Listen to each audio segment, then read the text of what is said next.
Vittori, vous me disiez il y a un petit préalable à faire. En tout cas, j'ai un petit préalable à faire et donc allons-y. Oui, j'interviens ici depuis, je pense, près de 15 ans. Oui, oui. Et c'est la première fois que je fais ça. J'ai vécu hier la journée la plus extraordinaire, la plus exceptionnelle depuis que je suis journaliste. Ceux d'entre vous qui ne me voyez pas, vous ne savez pas que j'ai même un certain âge, j'ai jamais vécu ça.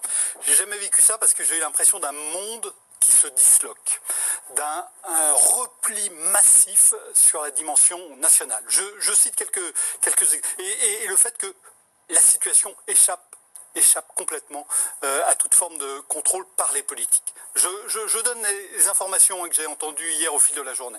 Ça a commencé évidemment avec Donald Trump qui ferme les frontières aux Européens en faisant une distinction entre les Européens du continent et puis les Britanniques et puis finalement les Irlandais aussi. Hein, donc il enfonce le coin, c'est lunaire. C'est lunaire. Mais premier point. Deuxième point, vous avez mentionné Christine Lagarde, la présidente de la Banque Centrale Européenne. Dans la période où on est, beaucoup de regards se sont tournés spontanément vers les banques centrales en se disant c'est elles qui doivent commencer à faire le boulot.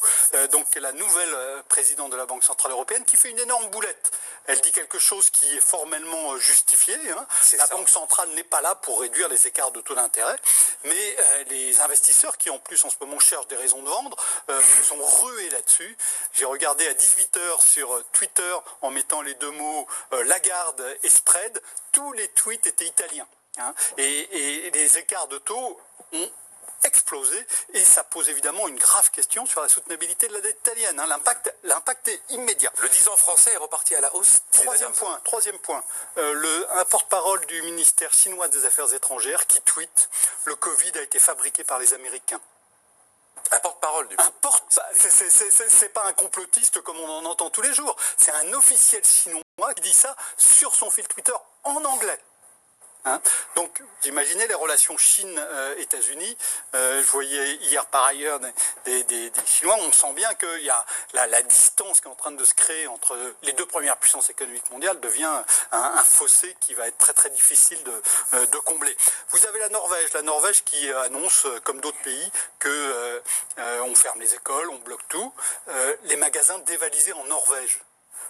Hein, un pays nordique où on est censé respecter les normes, où on a le respect de l'autre.